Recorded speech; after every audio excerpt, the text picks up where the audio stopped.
판사님, 보여드릴 게 있어요. 7살 딸 하린이가 떨리는 목소리로 태블릿을 꺼내 든 순간 법정은 숨을 삼켰습니다. 남편은 저를 실패한 아내, 실패한 엄마라 비난하며 모든 재산과 아이까지 빼앗으려 했습니다. 하지만 그 순간 법정 전체가 숨을 삼켰습니다. 이날 제 인생도 진실도 완전히 뒤집히게 됩니다. 사연 시작 전 구독, 좋아요 버튼 눌러주세요. 오늘의 사연 지금 바로 시작합니다. 안녕하세요. 저는 올해 38살이 된 박지연이라고 합니다. 며칠 전 일이었습니다. 아침 6시였습니다. 저는 남편 민석의 출근 준비를 돕고 있었습니다. 하얀 와이셔츠를 다림질하면서 커피를 내리고 딸 하린이의 도시락까지 준비하는 게 제 하루의 시작이었습니다. 결혼한 지 15년이 지났습니다.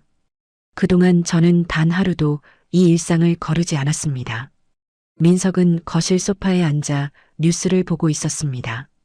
제가 커피를 건네자 그는 고개도 돌리지 않고 받아들었습니다.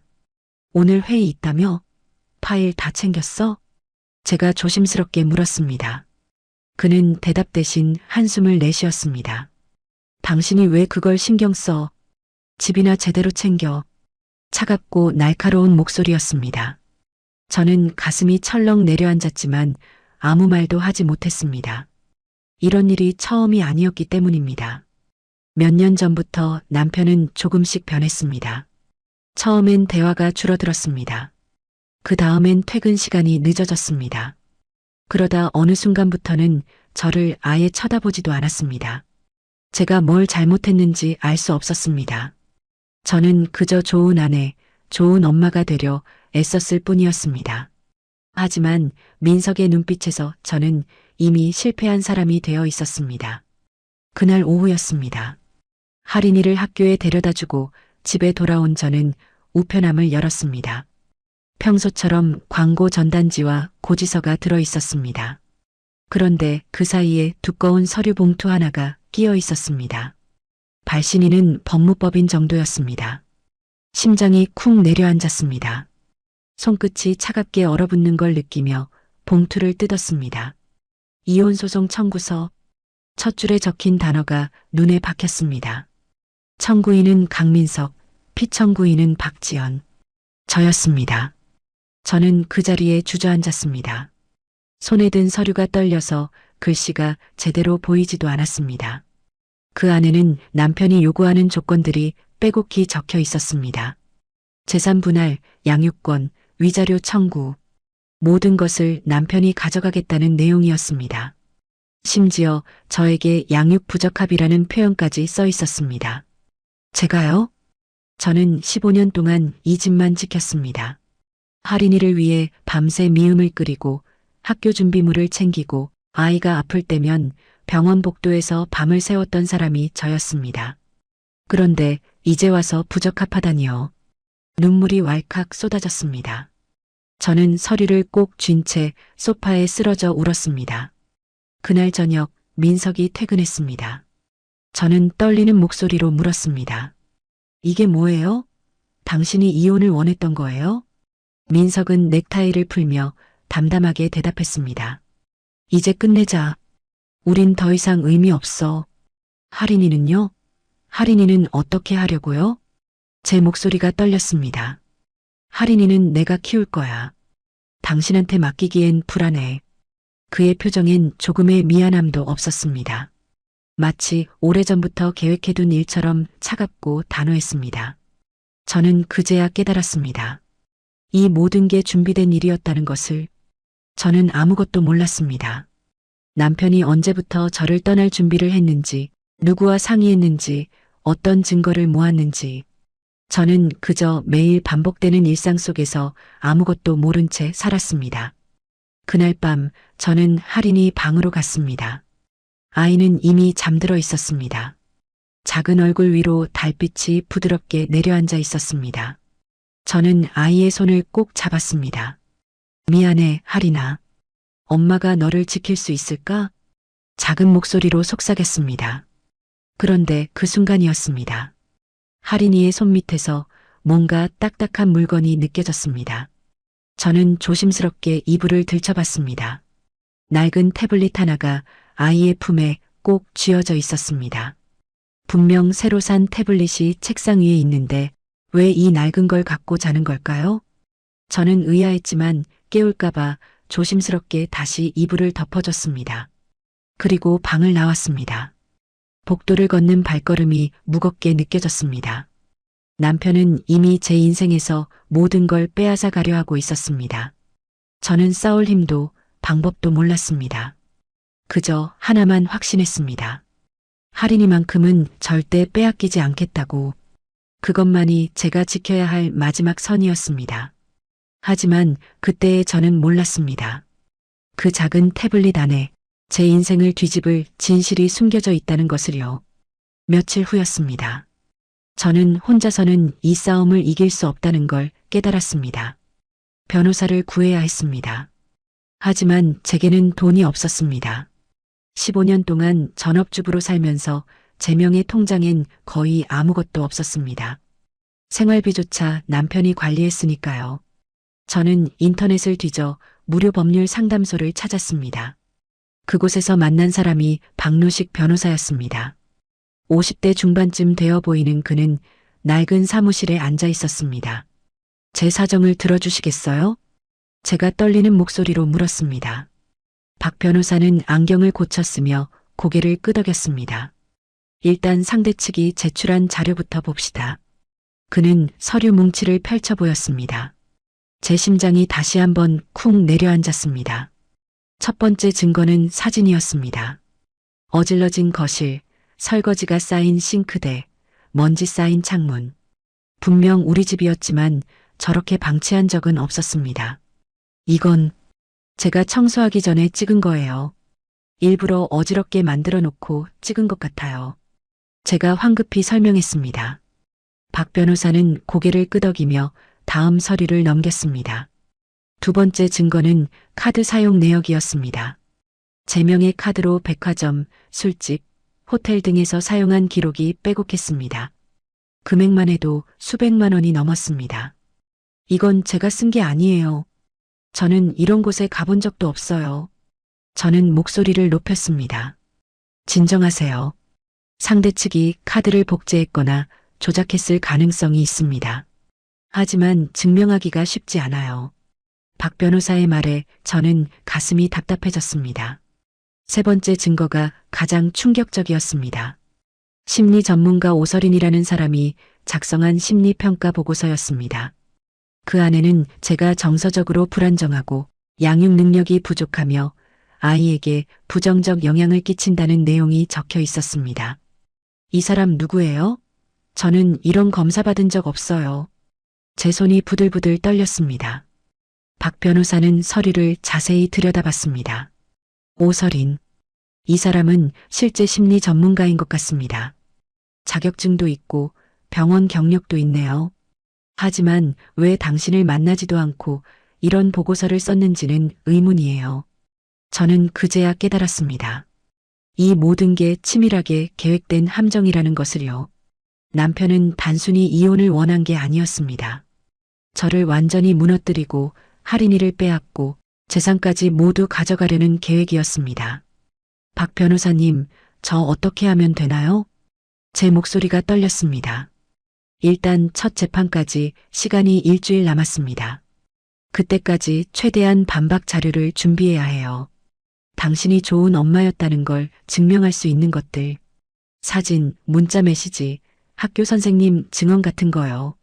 박 변호사의 말에 저는 고개를 끄덕였습니다. 하지만 마음 한구석이 무너져 내렸습니다. 제가 아무리 증거를 모아도 상대 측의 조작된 자료를 이길 수 있을까요? 그날 저녁 집으로 돌아온 저는 할인이를 꼭 안았습니다. 할인아, 엄마 믿지? 제가 작게 물었습니다.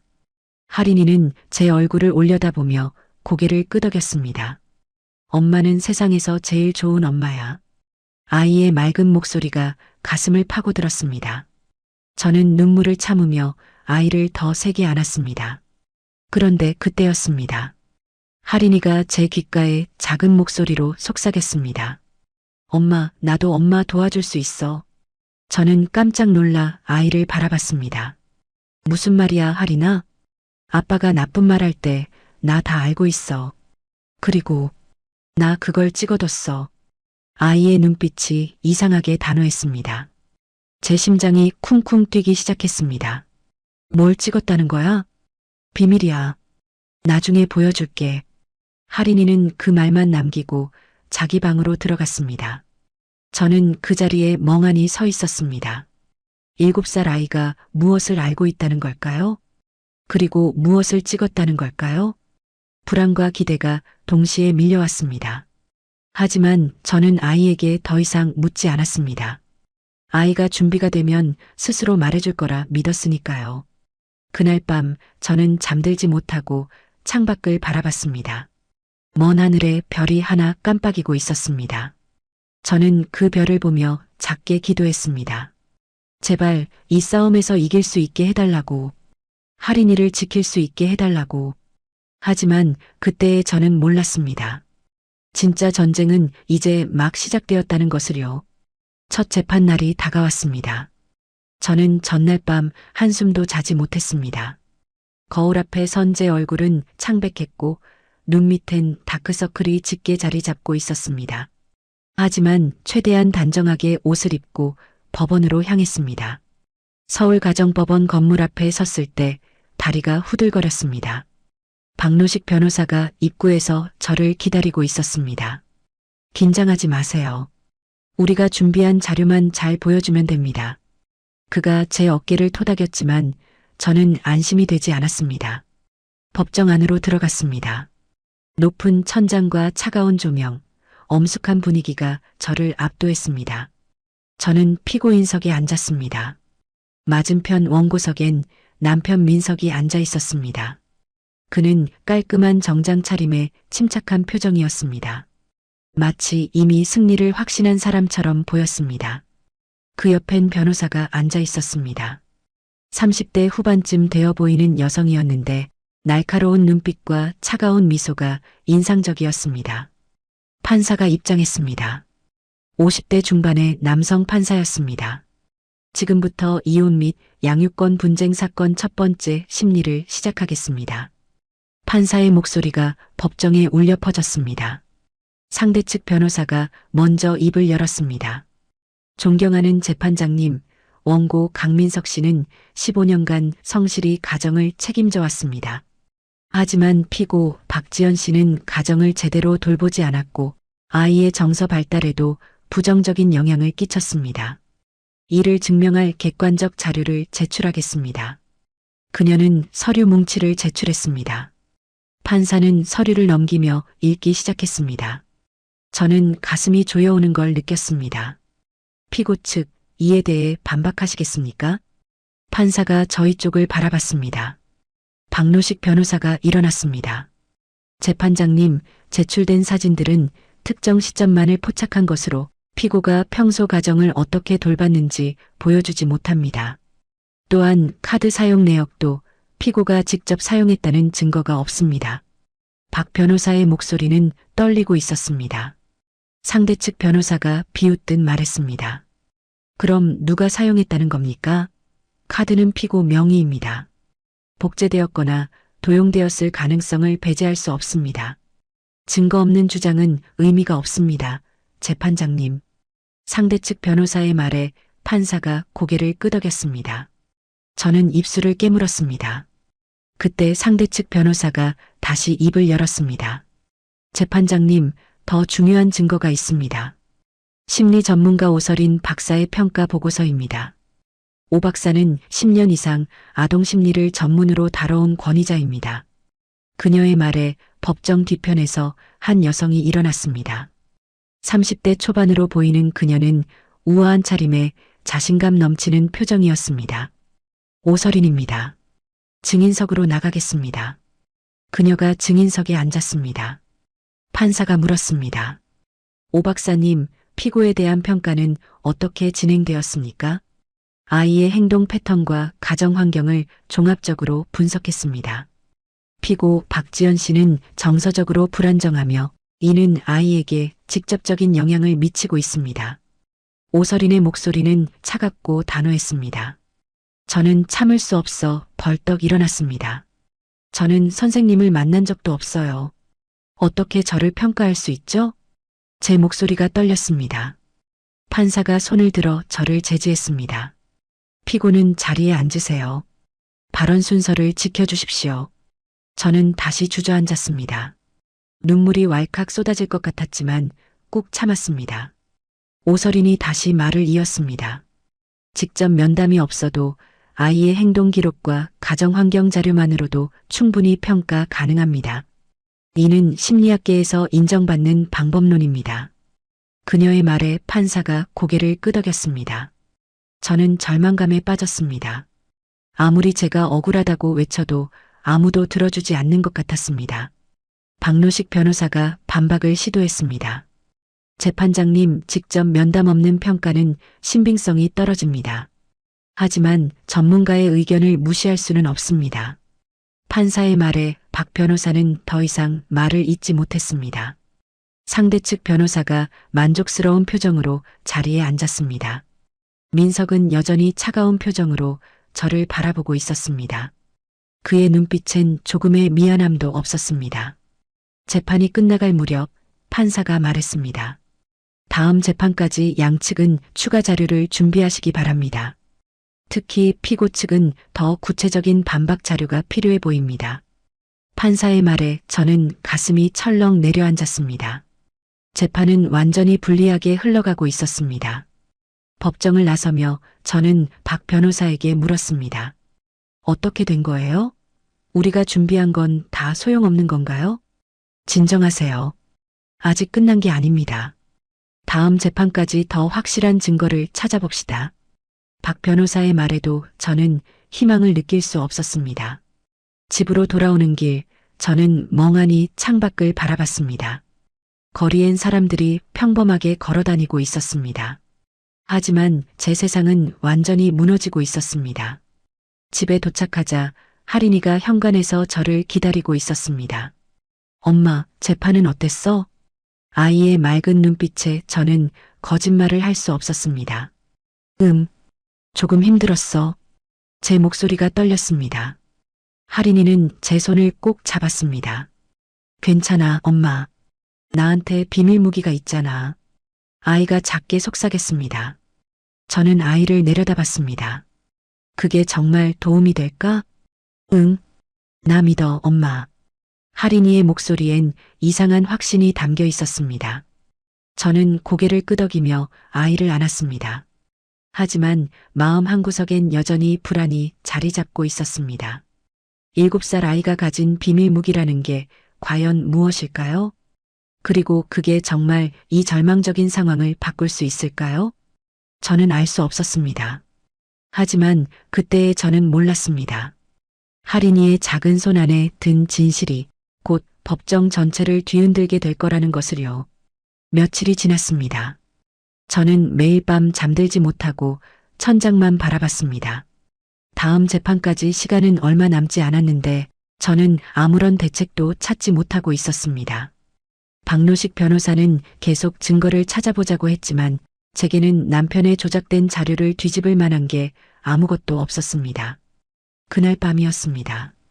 저는 할인이 방 앞을 지나가다 문틈 사이로 새어나오는 불빛을 발견했습니다. 이미 11시가 넘은 시간이었습니다. 할인아, 아직 안 잤어? 저는 조용히 문을 열었습니다. 할인이는 침대에 앉아 뭔가를 꼭 쥐고 있었습니다. 바로 그 낡은 태블릿이었습니다. 아이는 깜짝 놀란 표정으로 저를 쳐다봤습니다. 엄마, 아직 안 주무셨어요?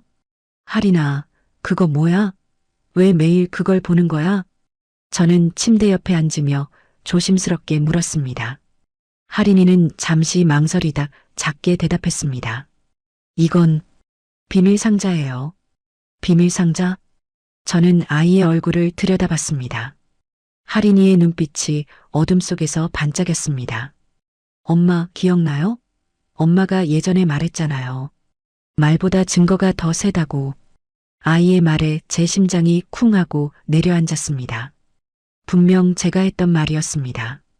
몇 년 전 하린이가 학교에서 친구와 다퉜을 때 저는 아이에게 말했었습니다.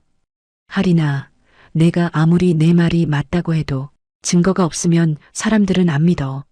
그래서 중요한 건 항상 기록해 두는 거야. 그때는 그냥 아이를 가르치려고 한 말이었습니다. 하지만 하린이는 그 말을 진지하게 받아들였던 걸까요? 그래서 뭘 기록했는데? 제 목소리가 떨렸습니다. 하린이는 태블릿을 꼭 안으며 말했습니다. 아빠가 나쁜 말 할 때요. 그리고 이상한 여자랑 얘기할 때요. 나 다 찍어뒀어요. 제 손이 부들부들 떨렸습니다. 언제부터 찍은 거야? 몇 달 전부터요. 아빠가 집에서 전화할 때 목소리가 이상했어요. 그래서 거실 화분 뒤에 태블릿을 숨겨뒀어요. 아빠는 몰랐어요. 7살 아이의 입에서 나온 말이라고는 믿기지 않았습니다. 저는 아이의 어깨를 붙잡았습니다. 하린아, 그걸 엄마한테 보여줄 수 있어? 하린이는 고개를 저었습니다. 아직 안 돼요. 왜? 지금 당장 필요한데. 제 목소리가 커졌습니다. 하린이는 태블릿을 더 꼭 안으며 말했습니다. 엄마도 말했잖아요. 제일 중요한 순간에 써야 한다고. 너무 빨리 쓰면 상대가 준비할 시간을 준대요. 제 가슴이 뜨거워졌습니다. 아이는 제 말을 모두 기억하고 있었습니다. 그리고 혼자서 이 모든 걸 계획하고 있었습니다. 그럼 언제 보여줄 건데? 판사님 앞에서요.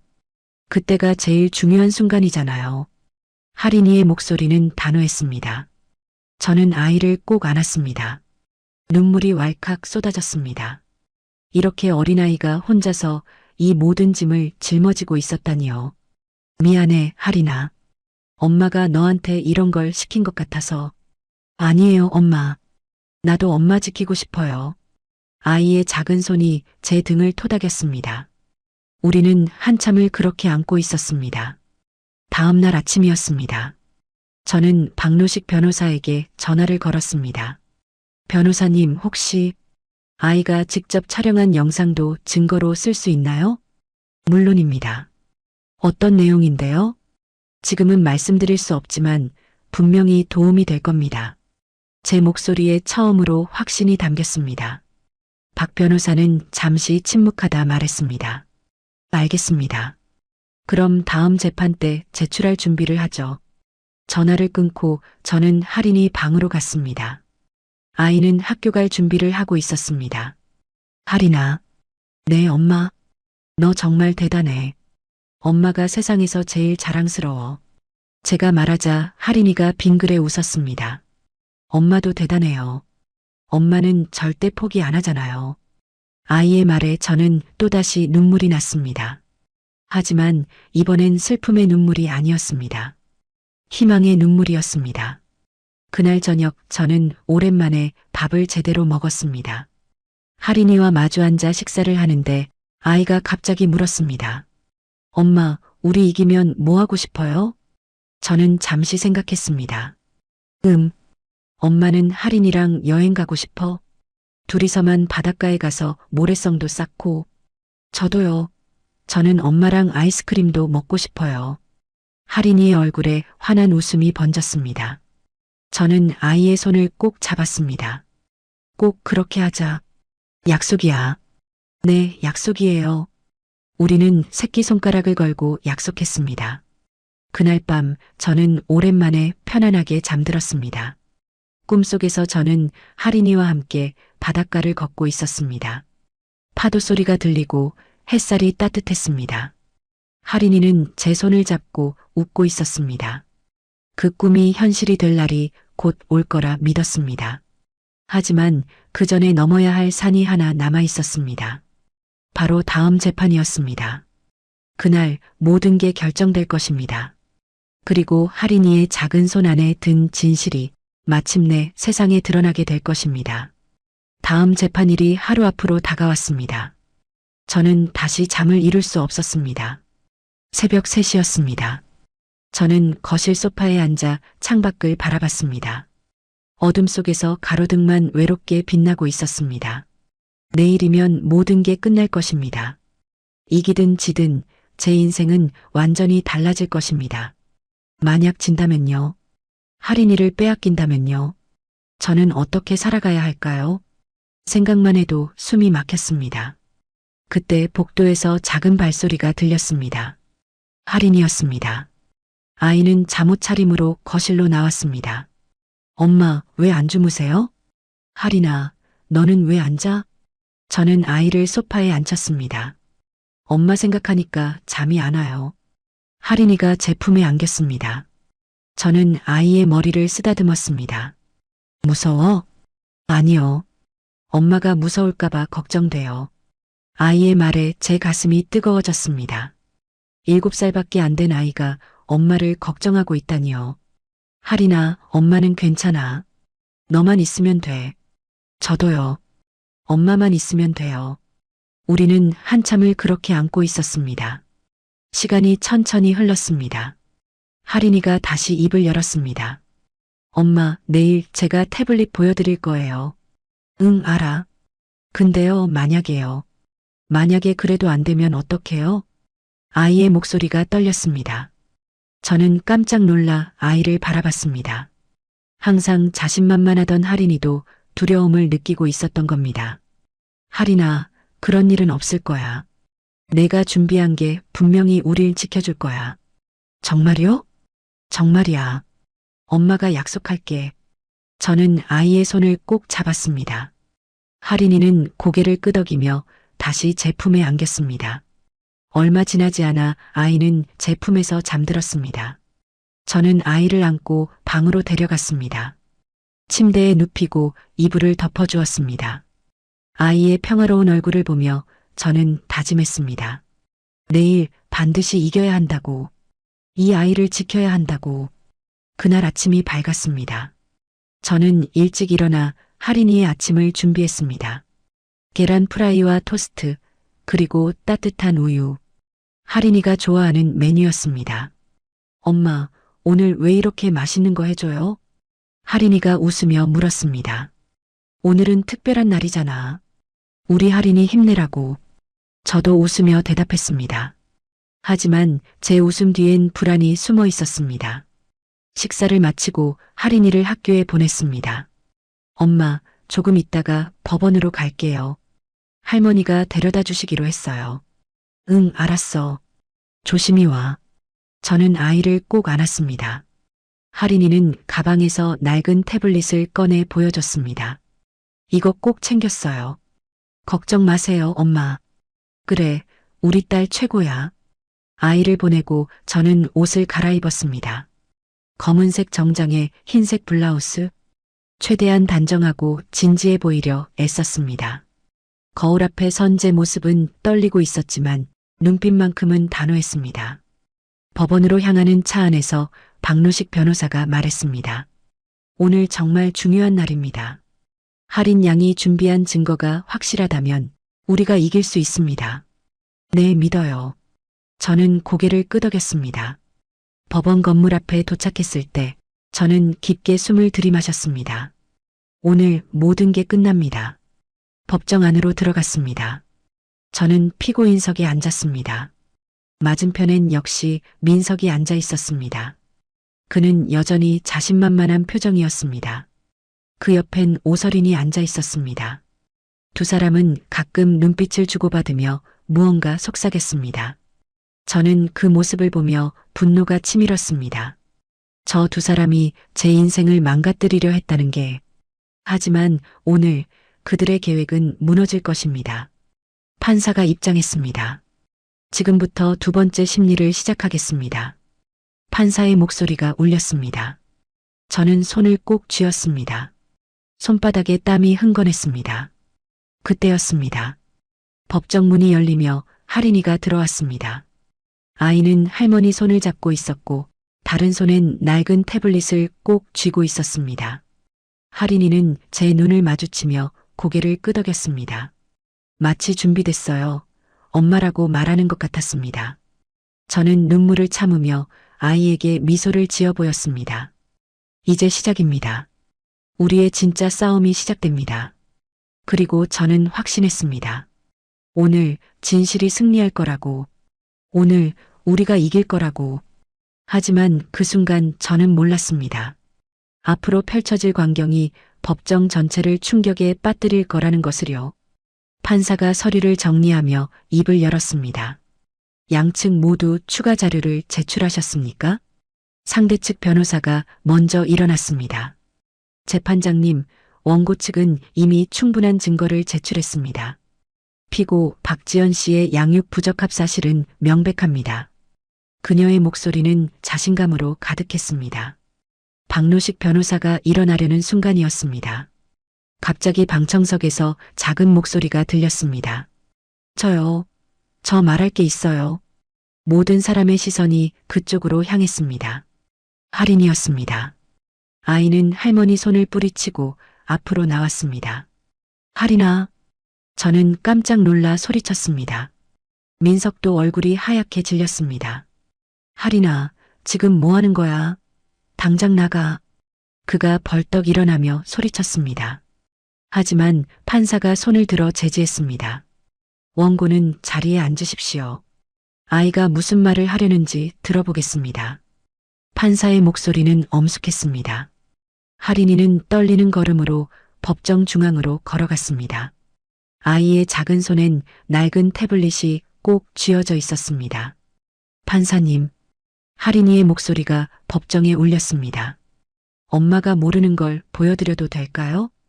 판사는 잠시 할인이를 바라보다 고개를 끄덕였습니다. 무엇인지 말해보렴. 할인이는 태블릿을 들어 올렸습니다. 아빠 말은 거짓말이에요. 엄마는 나쁜 엄마가 아니에요. 그래서 제가 증거를 찍어뒀어요. 법정이 술렁거렸습니다. 민석은 얼굴이 사색이 되어 자리에서 일어났습니다. 할인아, 그만해.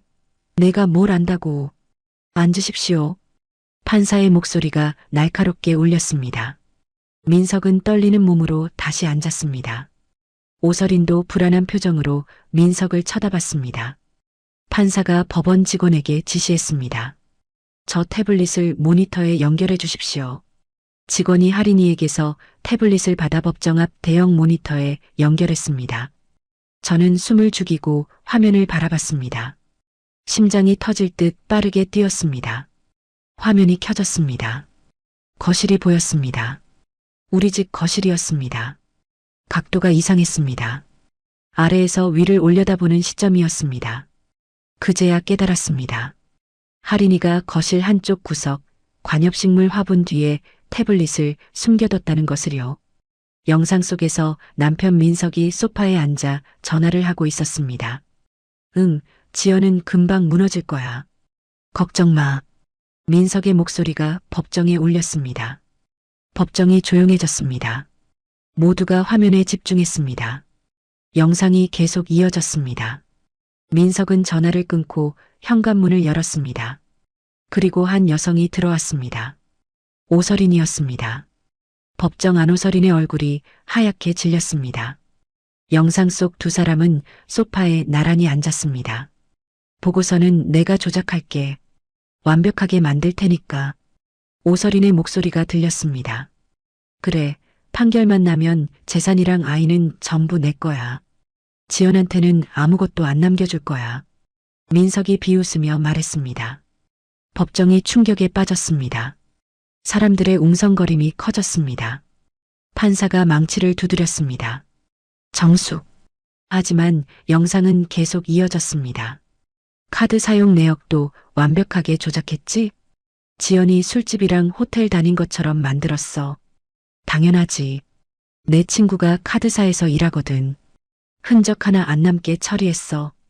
두 사람은 웃으며 대화를 나눴습니다. 마치 누군가의 인생을 망가뜨리는 게 재미있다는 듯이.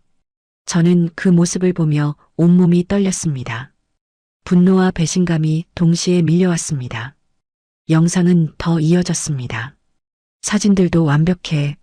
집 일부러 어지럽게 만들어서 찍었거든. 역시 당신이야. 이번엔 정말 완벽하네. 오설인이 민석의 손을 잡았습니다. 두 사람은 서로를 바라보며 웃었습니다.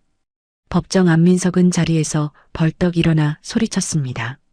이건 조작이야. 누가 편집한 거야? 조용히 하십시오. 판사가 다시 망치를 두드렸습니다. 영상 분석은 전문가를 통해 할 것입니다. 일단 끝까지 보겠습니다. 영상 속에서 민석이 다시 말했습니다. 판결만 나면 지연은 완전히 끝이야. 양육권도 재산도 다 내가 가져가고 너랑 새로 시작할 거야. 좋아. 그럼 우리 결혼식은 언제 올릴까? 오설인의 목소리가 들렸습니다. 법정이 다시 술렁거렸습니다. 판사의 표정이 굳어졌습니다. 영상이 끝났습니다. 화면이 꺼지고 법정은 무거운 침묵에 휩싸였습니다. 판사가 천천히 입을 열었습니다.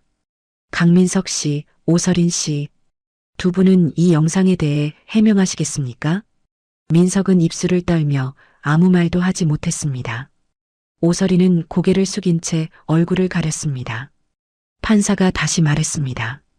이 사건은 단순한 이혼 분쟁을 넘어 증거 조작과 사기, 재산 은닉 등 형사상 문제가 있습니다. 즉시 수사기관에 통보하겠습니다. 민석이 소리쳤습니다. 안 돼.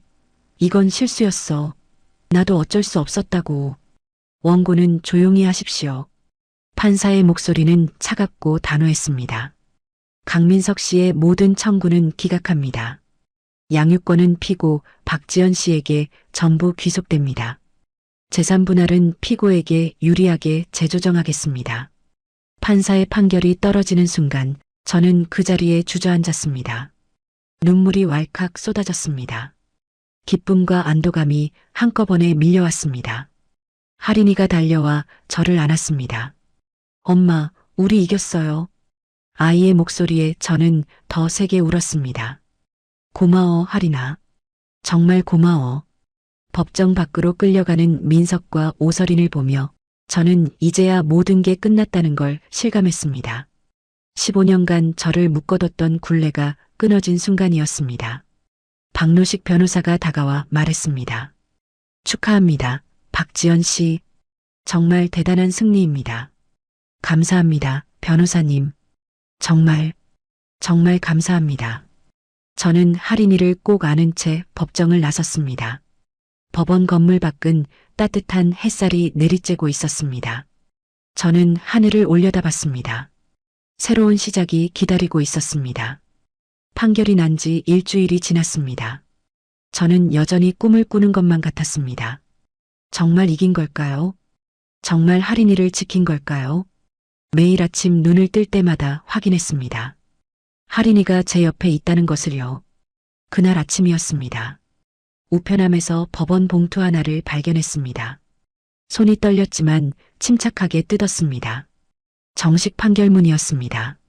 양육권은 전부 제게 귀속되었고 재산 분할도 제게 유리하게 결정되었습니다. 강남 아파트와 예금 계좌 그리고 차량까지 모든 게 제 명의로 넘어오게 되어 있었습니다. 저는 서류를 꼭 쥐고 한참을 서 있었습니다. 이제 정말 끝난 걸까요? 하지만 그 생각은 오래가지 못했습니다. 그날 오후 박노식 변호사에게서 전화가 왔습니다. 박지연 씨, 좀 급한 일이 생겼습니다. 사무실로 와주실 수 있으세요? 변호사의 목소리가 심각했습니다. 저는 할인이를 할머니께 맡기고 서둘러 사무실로 향했습니다. 박 변호사는 심각한 표정으로 저를 맞았습니다. 무슨 일이세요? 저는 긴장한 채 물었습니다. 강민석 씨가 항소를 준비하고 있습니다. 네, 항소요?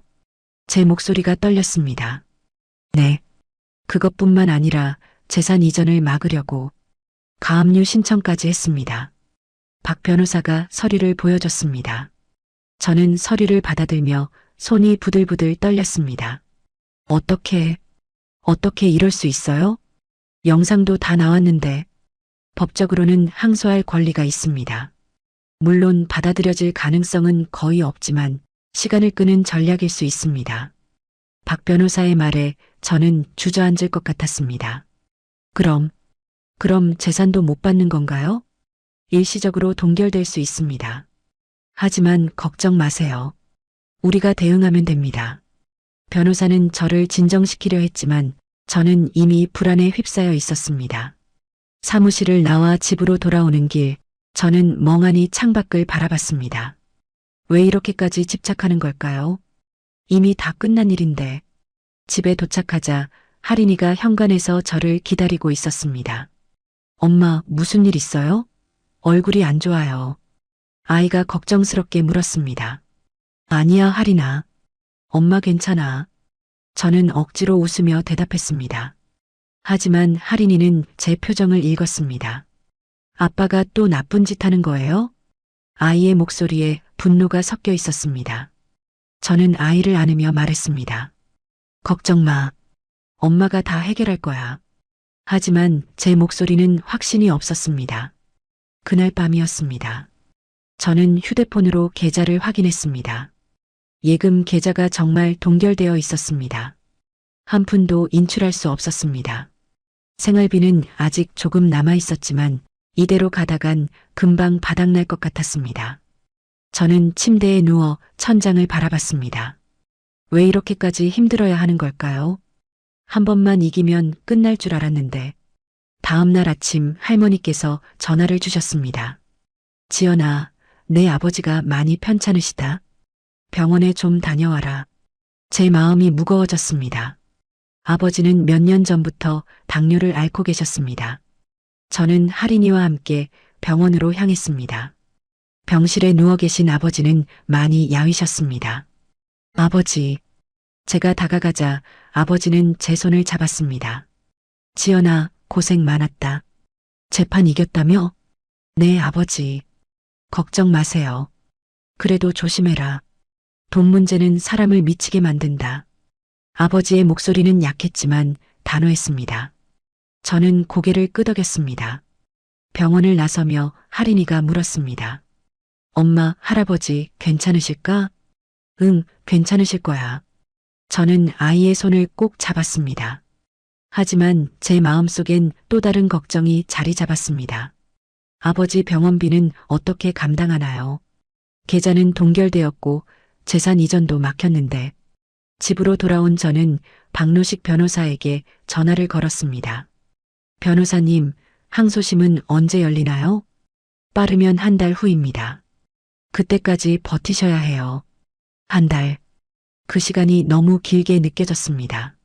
저는 전화를 끊고 거실 소파에 앉았습니다. 할인이가 옆에 앉으며 말했습니다. 엄마, 우리 또 이길 수 있어요. 엄마는 강한 사람이잖아요. 아이의 말에 저는 미소를 지었습니다. 그래, 우리 또 이기자. 하지만 마음속 깊은 곳에선 불안이 자라나고 있었습니다. 그날 밤 저는 창밖을 바라보며 생각했습니다. 왜 민석은 이렇게까지 집착하는 걸까요? 이미 영상도 다 나왔고 법원 판결도 났는데 무엇이 그를 이렇게 만드는 걸까요? 그때 문득 깨달았습니다. 돈이었습니다. 강남 아파트 한 채만 해도 수십억이었습니다. 그 돈을 포기할 수 없었던 겁니다. 아무리 범죄자가 되어도, 아무리 망신을 당해도 탐욕은 그를 놓아주지 않았습니다. 저는 주먹을 꽉 쥐었습니다. 이번에도 반드시 이겨야 합니다. 할인이를 위해서, 그리고 제 자신을 위해서. 하지만 그때 저는 몰랐습니다. 민석의 탐욕이 곧 스스로를 파멸시킬 거라는 것을요. 한 달이 흘렀습니다. 그 시간은 제게 지옥 같았습니다. 계좌는 여전히 동결되어 있었고 생활비는 바닥을 드러내기 시작했습니다.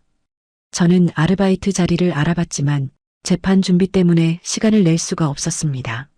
할인이는 아무것도 모르는 척했지만 아이도 분명 눈치채고 있었을 겁니다. 저희가 얼마나 힘든 상황인지. 항소심 날짜가 다가왔습니다. 저는 다시 법원으로 향했습니다. 이번엔 할인이도 함께였습니다. 아이는 제 손을 꼭 잡고 있었습니다. 엄마, 이번에도 우리가 이길 거예요. 그래, 꼭 이기자. 저는 아이를 안심시키려 애썼습니다. 법정에 들어섰을 때 민석은 이미 와 있었습니다. 그런데 이번엔 표정이 달랐습니다. 초췌하고 불안해 보였습니다. 오서리는 보이지 않았습니다. 나중에 알게 된 사실이지만 그녀는 이미 구속되어 수감 중이었습니다. 판사가 입장했습니다. 지금부터 항소심 심리를 시작하겠습니다. 판사의 목소리가 울렸습니다. 민석의 새로운 변호사가 일어났습니다. 재판장님, 원심의 판결은 과도합니다. 피고인에게도 변명의 여지가 있습니다. 변호사의 목소리는 힘이 없었습니다. 마치 이미 진 싸움이라는 걸 알고 있는 것 같았습니다. 박노식 변호사가 반박했습니다. 재판장님, 항소인은 영상 증거에도 불구하고 반성의 기미를 보이지 않고 있습니다. 오히려 재산 이전을 막아 피해자를 괴롭히고 있습니다. 판사가 고개를 끄덕이며 서류를 넘겼습니다. 그때였습니다. 법정문이 열리며 검사 한 명이 들어왔습니다. 재판장님, 잠시 발언해도 되겠습니까? 모두의 시선이 검사에게 향했습니다. 판사가 허락했습니다. 말씀하십시오. 검사가 서류 뭉치를 꺼내 들었습니다. 저희가 강민석 씨를 조사한 결과 추가 범죄 사실이 드러났습니다. 법정이 술렁거렸습니다. 민석의 얼굴이 하얗게 질렸습니다. 검사가 계속 말했습니다. 강민석 씨는 지난 3년간 회사 자금을 횡령했습니다. 총액은 2억 원이 넘습니다. 또한 그 돈을 오설인 씨명의 계좌로 빼돌렸습니다. 뭐라고요? 저는 깜짝 놀라 소리쳤습니다. 민석은 자리에서 벌떡 일어났습니다. 그건 오해입니다. 조용히 하십시오. 판사가 망치를 두드렸습니다. 검사가 증거 서류를 제출했습니다. 은행 거래 내역과 회사 장부를 대조한 결과 명백한 횡령 사실이 확인되었습니다. 또한 강민석 씨는 이 돈으로 오설인 씨와 해외 도피를 계획하고 있었습니다. 법정이 다시 술렁거렸습니다. 저는 믿을 수 없다는 표정으로 민석을 바라봤습니다. 15년을 함께 살았던 사람이 이렇게까지 악랄한 사람이었다니. 검사가 말을 이었습니다.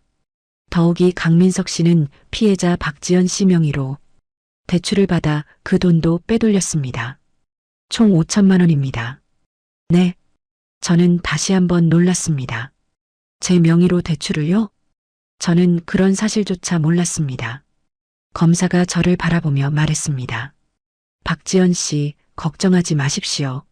이는 명백한 사문서 위조이므로 대출금은 전액 무효 처리될 것입니다. 저는 안도의 한숨을 쉬었습니다. 판사가 민석을 바라보며 말했습니다. 강민석 씨, 이에 대해 변명하시겠습니까? 민석은 입술을 떨며 아무 말도 하지 못했습니다. 그의 얼굴은 이미 패배를 인정한 표정이었습니다. 판사가 판결을 선고했습니다. 원심 판결을 전부 인정합니다. 항소는 기각됩니다. 또한 강민석 씨의 재산 가압류 신청도 기각합니다. 모든 재산은 즉시 박지연 씨에게 이전됩니다. 판사의 목소리가 법정에 울렸습니다. 그리고 검찰의 수사 결과를 토대로 강민석 씨를 사기, 횡령, 사문서 위조 혐의로 즉시 구속합니다. 안 돼요. 민석이 소리쳤습니다. 하지만 법정 경위들이 그를 제압했습니다. 수갑이 그의 손목에 채워졌습니다. 민석은 끌려가면서도 저를 노려봤습니다. 이게 다 내 탓이야. 내가 날 이렇게 만들었어. 그의 목소리는 광기로 가득했습니다. 저는 그 모습을 담담히 바라봤습니다. 이제 더 이상 무섭지 않았습니다. 그저 불쌍하다는 생각만 들었습니다. 탐욕이 한 사람을 얼마나 비참하게 만드는지. 민석은 법정 밖으로 끌려갔습니다. 저는 그 자리에 서서 한참을 멍하니 있었습니다. 정말 끝난 걸까요? 이제 정말 자유로워진 걸까요? 할인이가 제 손을 잡았습니다. 엄마, 이제 괜찮아요? 아이의 목소리에 저는 정신을 차렸습니다.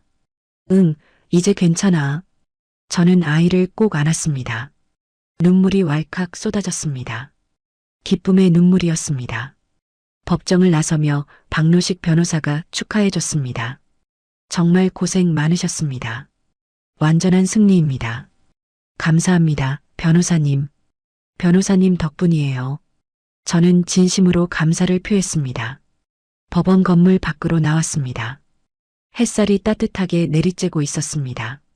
저는 하늘을 올려다봤습니다. 구름 한 점 없이 맑은 하늘이었습니다. 엄마, 이제 우리 받아가요? 하린이가 환하게 웃으며 말했습니다. 저는 아이의 손을 꼭 잡았습니다. 그래, 가자. 우리 약속했잖아. 우리는 손을 잡고 걸어갔습니다. 새로운 시작을 향해서 더 이상 과거에 얽매이지 않고 오직 앞만 보고 나아가기로 했습니다. 그날 저는 깨달았습니다. 정의는 때론 늦게 오지만 반드시 온다는 것을요. 그리고 진실은 언제나 승리한다는 것을요.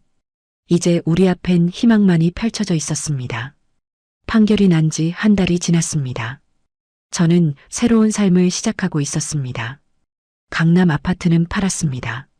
너무 많은 기억이 담긴 곳이었고 더 이상 그곳에서 살고 싶지 않았습니다. 대신 조용한 동네에 작은 아파트를 구했습니다. 하린이와 단둘이 살기에 딱 적당한 크기였습니다. 남은 돈으로 저는 작은 반찬 가게를 열었습니다. 요리는 항상 제가 좋아하던 일이었습니다. 15년 동안 가족을 위해 해왔던 일이 이제는 제 사업이 되었습니다. 가게는 생각보다 빨리 자리를 잡았습니다. 동네 주민들이 하나둘 찾아왔고 제 반찬을 먹고 맛있다며 칭찬해줬습니다. 사장님, 이 김치찌개 정말 맛있어요. 감사합니다. 또 오세요. 저는 환하게 웃으며 손님을 맞았습니다. 일하는 게 즐거웠습니다. 누군가의 눈치를 보지 않고 제가 하고 싶은 대로 할 수 있다는 게 행복했습니다. 하린이도 매일 방과 후에 가게로 왔습니다. 아이는 테이블을 닦고 설거지를 도와주며 제 든든한 조력자가 되어줬습니다. 엄마, 오늘도 손님 많았어요? 응, 오늘은 특히 많았어. 우와, 우리 가게 대박이네요. 하린이의 환한 웃음이 가게를 밝게 만들었습니다. 그러던 어느 날이었습니다. 가게 문이 열리며 낯선 남자가 들어왔습니다. 40대 중반쯤 되어 보였습니다. 정장 차림에 서류 가방을 들고 있었습니다. 박지연 씨 맞으십니까? 네, 그런데요. 저는 조심스럽게 대답했습니다. 저는 서울구치소 교정과 직원입니다. 강민석 씨가 면회를 요청했습니다. 그 이름을 듣는 순간 제 손이 멈췄습니다. 민석이요. 더 이상 듣고 싶지 않은 이름이었습니다. 죄송하지만 저는 만날 생각이 없습니다. 강민석 씨가 꼭 한 번만 만나달라고 했습니다. 할 말이 있다고 하더군요. 직원의 말에 저는 고민에 빠졌습니다. 만나고 싶지 않았습니다. 하지만 한편으론 궁금했습니다. 그가 무슨 말을 하고 싶어 하는지. 알겠습니다. 한 번만 가보겠습니다. 며칠 후 저는 서울구치소로 향했습니다. 차창 밖으로 스쳐 지나가는 풍경을 보며 저는 복잡한 감정에 휩싸였습니다. 구치소에 도착했습니다. 면회실로 안내받아 들어갔습니다. 투명한 아크릴병 너머로 민석이 앉아 있었습니다. 그는 완전히 달라져 있었습니다. 머리는 짧게 깎였고 얼굴은 초췌했습니다. 한때 자신만만하던 눈빛은 사라지고 그 자리엔 후회와 절망만이 남아 있었습니다. 저는 의자에 앉아 전화기를 들었습니다. 민석도 전화기를 들었습니다. 지연아. 그의 목소리는 떨리고 있었습니다. 무슨 할 말이 있어서 불렀어요? 저는 차갑게 물었습니다. 미안해. 정말 미안해. 민석의 눈에서 눈물이 흘러내렸습니다.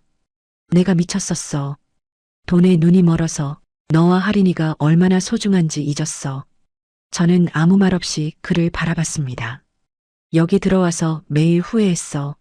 너한테 잘해줄걸, 하린이랑 더 놀아줄걸, 그냥 평범하게 살걸. 민석은 계속 울었습니다. 오설인이랑 만난 것도 실수였어. 그 사람은 처음부터 내 돈만 노렸던 거야. 지금은 날 완전히 외면하고 있어. 저는 그의 말을 듣고 있었지만 더 이상 아무 감정도 느껴지지 않았습니다. 동정도 분노도 아닌 그저 텅 빈 느낌이었습니다. 지연아, 제발 한 번만 용서해줘. 나 여기서 나가면 다시 시작할게. 우리 다시 시작할 수 없을까? 민석의 목소리는 간절했습니다. 저는 천천히 고개를 저었습니다. 안 돼요. 지연아, 제발. 강민석 씨. 저는 그를 정중하게 불렀습니다. 이제 더 이상 당신도 아니었습니다. 저는 이미 용서했어요. 용서하지 않으면 제가 앞으로 나아갈 수 없으니까요. 민석의 눈빛이 희망으로 빛났습니다. 하지만 저는 계속 말했습니다. 하지만 다시 시작할 수는 없어요. 당신이 저와 하린이에게 한 일들은 절대 지워지지 않아요. 지연아, 저는 이제 새로운 삶을 살고 있어요. 하린이와 함께 행복하게 살고 있어요. 당신 없이도 충분히 행복해요. 제 목소리는 단호했습니다. 민석은 고개를 떨구었습니다. 그래, 당연하지. 내가 무슨 자격으로. 하린이한테 할 말 있으세요? 제가 물었습니다. 민석은 잠시 망설이다 말했습니다. 하린이한테 미안하다고 전해줘. 아빠가 정말 잘못했다고. 그리고 사랑한다고. 저는 고개를 끄덕였습니다. 알겠어요. 전하겠습니다. 저는 전화기를 내려놓으려 했습니다. 그때 민석이 다시 전화기를 들었습니다. 지연아, 마지막으로 하나만 물어봐도 될까? 뭔데요? 너 행복하니? 그의 목소리는 떨렸습니다. 저는 잠시 생각하다 대답했습니다. 네, 행복해요. 정말로. 민석은 쓸쓸하게 웃었습니다. 그래, 다행이다. 그걸로 됐어. 저는 더 이상 할 말이 없었습니다. 전화기를 내려놓고 자리에서 일어났습니다. 뒤돌아 나가는 제 뒷모습을 민석은 멍하니 바라봤습니다. 구치소를 나서며 저는 깊게 숨을 들이마셨습니다. 공기가 맑고 상쾌했습니다. 차에 올라타 집으로 향했습니다.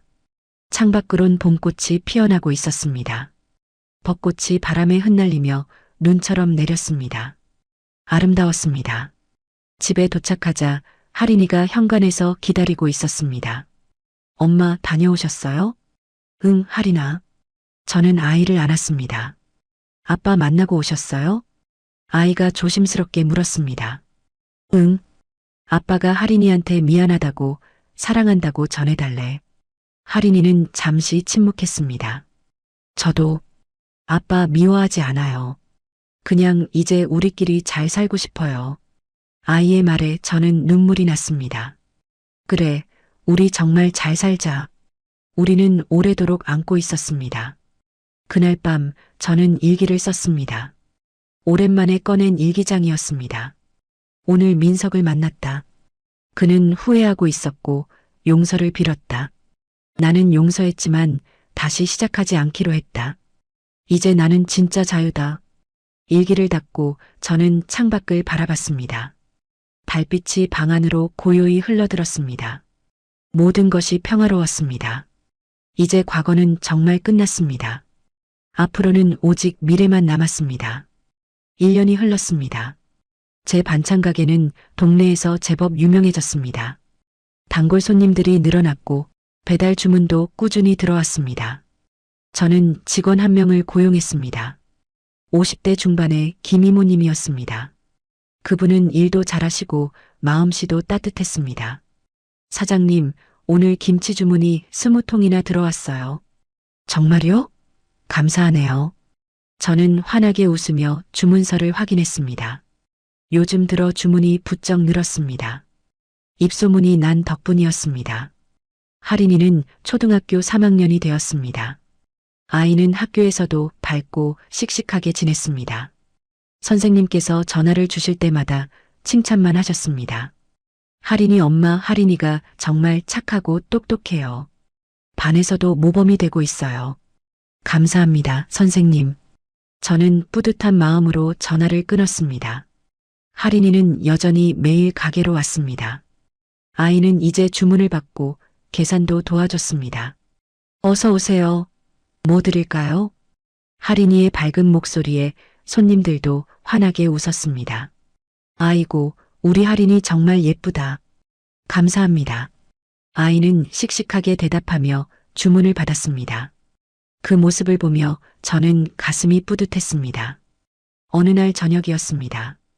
가게 문을 닫고 하린이와 함께 집으로 돌아가는 길, 아이가 갑자기 물었습니다. 엄마, 우리 이제 정말 행복한 거 맞죠? 저는 아이의 손을 꼭 잡으며 대답했습니다. 당연하지. 우리 엄청 행복해. 그럼 앞으로도 계속 이렇게 살 수 있어요? 그럼 우리 계속 행복하게 살 거야. 하린이는 환하게 웃었습니다. 그 웃음을 보는 것만으로도 저는 충분히 행복했습니다. 주말이 되었습니다. 저는 하린이와 함께 약속했던 바닷가로 여행을 떠났습니다. 1년 전 법정에서 나오며 했던 약속이었습니다. 엄마, 바다다. 차에서 내린 하린이가 소리쳤습니다. 푸른 바다가 눈앞에 펼쳐져 있었습니다. 파도 소리가 시원하게 들렸습니다. 가자, 하린아. 저는 아이의 손을 잡고 모래사장으로 뛰어갔습니다. 우리는 모래성을 쌓고 조개 껍데기를 주웠습니다. 파도가 밀려올 때마다 깔깔 웃으며 도망쳤습니다. 엄마, 여기 정말 예뻐요. 그치? 우리 자주 오자. 네, 자주 와요. 하린이는 신이 나서 모래사장을 뛰어다녔습니다. 저는 아이의 모습을 바라보며 눈물이 났습니다. 행복의 눈물이었습니다. 해가 지기 시작했습니다. 하늘이 주황빛으로 물들었습니다. 저와 하린이는 모래사장에 나란히 앉아 노을을 바라봤습니다. 엄마, 노을 정말 예뻐요. 그래, 정말 아름답다. 저는 하린이의 어깨에 머리를 기댔습니다. 엄마, 저 궁금한 게 있어요. 뭔데? 왜 우리한테 힘든 일이 생긴 거예요? 하린이의 질문에 저는 잠시 생각했습니다. 엄마도 정확히는 모르겠어. 하지만 그 일이 없었다면 우리가 이렇게 강해지지 못했을 거야. 강해졌어요? 응. 우리 둘 다 엄청 강해졌어. 어떤 어려움도 이겨낼 수 있는 사람들이 됐지. 하린이는 고개를 끄덕였습니다. 그럼 그 일도 나쁘지만은 않았네요? 그렇지. 덕분에 우리가 더 가까워졌잖아. 저는 아이를 꼭 안았습니다. 바람이 부드럽게 우리를 감쌌습니다. 파도 소리가 자장가처럼 들렸습니다. 엄마, 저 이제 알았어요. 뭘? 엄마는 정말 대단한 사람이에요. 세상에서 제일 강하고 제일 멋진 사람이에요. 하린이의 말에 저는 눈물을 참을 수 없었습니다. 하린아, 엄마도 알았어. 너도 정말 대단한 아이야. 엄마가 세상에서 제일 자랑스러워. 우리는 오래도록 안고 있었습니다. 노을이 점점 어둠 속으로 사라졌습니다. 하지만 우리 마음속엔 따뜻한 빛이 가득했습니다. 그날 밤 숙소로 돌아와 하린이는 금방 잠들었습니다. 저는 아이의 평화로운 얼굴을 바라봤습니다. 문득 1년 전이 떠올랐습니다. 법정에서 떨고 있던 제 모습이, 모든 걸 잃을까 두려워하던 그 순간이. 하지만 이제는 달랐습니다. 저는 더 이상 두렵지 않았습니다. 왜냐하면 이미 가장 중요한 것을 지켰으니까요. 바로 하린이와 저 자신이었습니다. 다음 날 아침 저희는 바닷가를 마지막으로 거닐었습니다. 엄마, 다음엔 또 어디 갈 거예요? 산에도 가고 강에도 가자. 우와, 좋아요. 하린이가 환하게 웃었습니다. 저는 아이의 손을 꼭 잡았습니다. 앞으로 우리에게는 무한한 가능성이 펼쳐져 있었습니다. 더 이상 과거에 얽매이지 않고 오직 미래를 향해 나아갈 것입니다. 저는 하린이에게 말했습니다. 하린아, 엄마가 약속할게. 앞으로 우리는 계속 행복할 거야. 어떤 일이 있어도 함께 이겨낼 거야. 네, 엄마. 저도 약속해요. 우리는 새끼손가락을 걸었습니다. 그리고 함께 웃었습니다. 바다는 여전히 푸르렀고 파도는 끊임없이 밀려왔습니다. 마치 우리의 새로운 인생처럼 계속해서 앞으로 나아가고 있었습니다. 이제 저는 알았습니다. 진짜 성공한 엄마란 아이에게 모든 걸 다 해주는 사람이 아니라 아이와 함께 행복할 수 있는 사람이라는 것을요. 그리고 저는 이미 그런 엄마가 되었습니다. 끝까지 시청해 주셔서 감사합니다. 좋아요 버튼으로 마음을 표현해 주세요. 그리고 구독과 알림 설정까지 해주시면 앞으로도 더 감동적이고 재미있는 이야기로 찾아뵙겠습니다. 감사합니다.